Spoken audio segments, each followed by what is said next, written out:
Terima kasih Anda masih bersama kami dalam Telisik Hukum. Kita kembali ke narasumber kita, Mas Radit. Mas Radit, tadi kita bicara mengenai secara bahasa, secara literatur apa itu prenup, kaitan dengan budaya kita. Yang menjadi pertanyaan sebenarnya ada berapa banyak sih prenup atau perjanjian pranikah ini kalau dikategorisasikan gitu? Sebenarnya kalau dikategorisikan saya rasa nggak ada ya. Sebenarnya kan tergantung kebutuhan biasanya. Oke. Nggak, walaupun di Undang-Undang 29 itu banyak mengatakan bahwa sepatutnya dibuat sebelum pernikahan, banyak juga yang dibuat setelah pernikahan. Oke. Banyak juga backdated namanya. Walaupun itu bertentangan dengan hukum. Namun selama disetujui oleh para pihak, saya rasa itu tidak bertentangan dengan hukum. Konteks bertentangan hukumnya dari konteks apa nih? Loh, pasal 29 tadi mengatakan bahwa sebelum pernikahan langsung dan tidak bertentangan dengan norma sosial dan kemanusiaan. Namun kan kita tidak tahu seiring berjalannya waktu pernikahan ini para pihak ini membutuhkan apa. Ini seiring berjalannya waktu. Saya rasa kalau dikategorikan seperti apa, tidak ada yang bisa dapat memprediksi hal tersebut. Karena kan kebutuhan dari setiap para pihak ini pasti kan tidak ada yang tahu. Tergantung situasi ke depan dan tergantung kebutuhannya masing-masing. Apa dia gimana selama pernikahan kita nggak tahu, Mas. Kalau ditanggal mundurkan seperti itu, biasanya dalam kondisi seperti apa dan apa yang harus dilakukan? Dan mesti bikin perjanjian itu dengan siapa? Biasanya gini, para pihak itu mencakup poin-poinnya sudah ditentukan terlebih dahulu.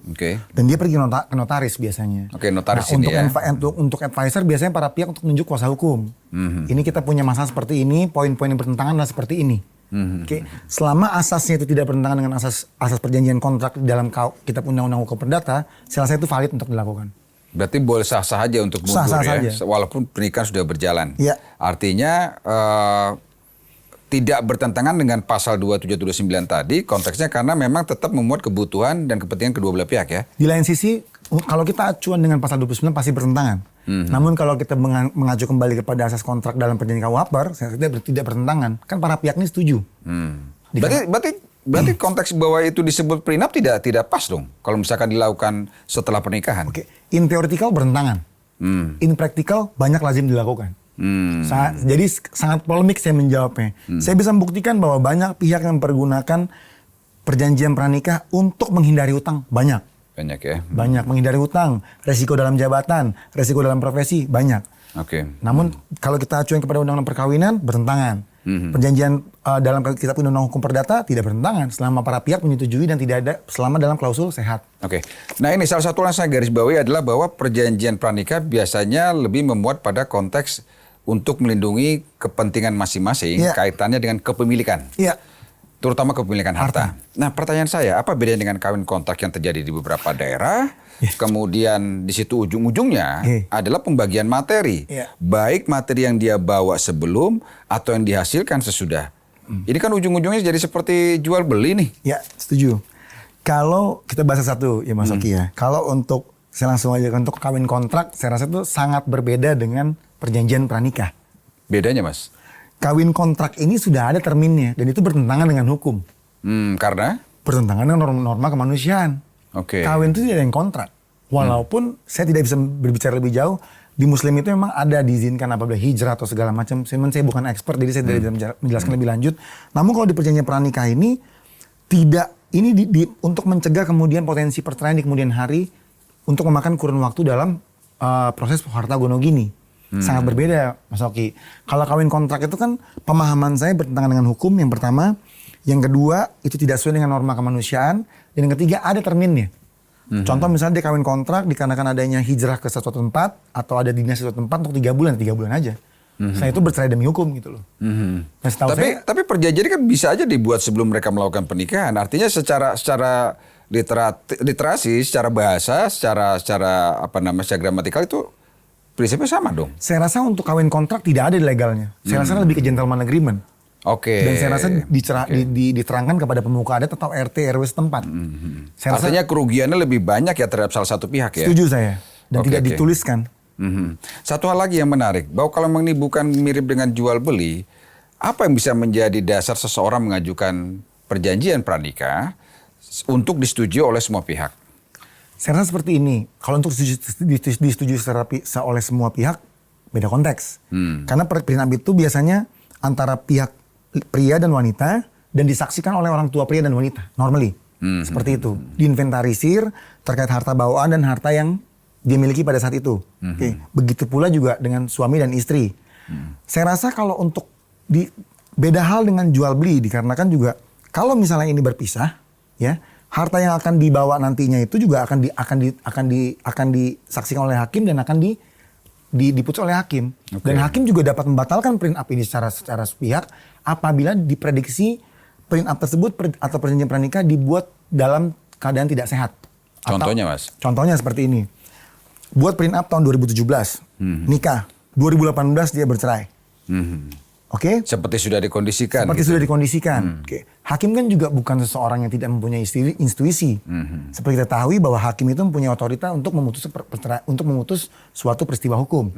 Hakim menilai dasar dari perpisahan ini dan inventaris harta sudah ada kesepakatan sebelumnya. Namun kesepakatan ini dibuat dalam klausul tidak sehat. Hakim dapat tidak menjadikan putusannya dengan mengacu pada perjanjian pranikah tersebut. Dapat. Di lain sisi Mas Oki, maaf ya tambahin. Biasanya nih prenup ini dapat juga menjadi alih fungsi di hal yang berbeda.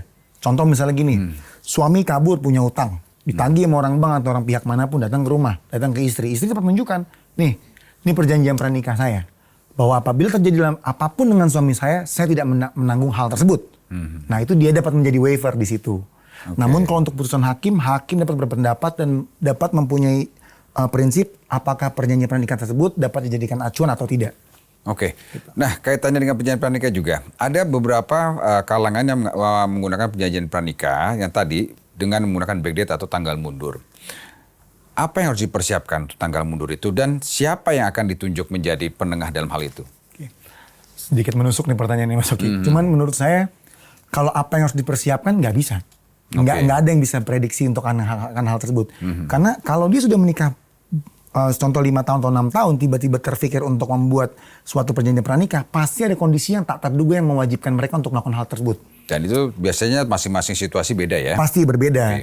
Dan mereka akan konsultasi dengan advokat biasanya dan akan menunjuk notaris. Namun notaris juga akan pasti menyatakan bahwa ini pasti akan disahkannya by hand atau di bawah tangan. Tidak dapat diaktakan.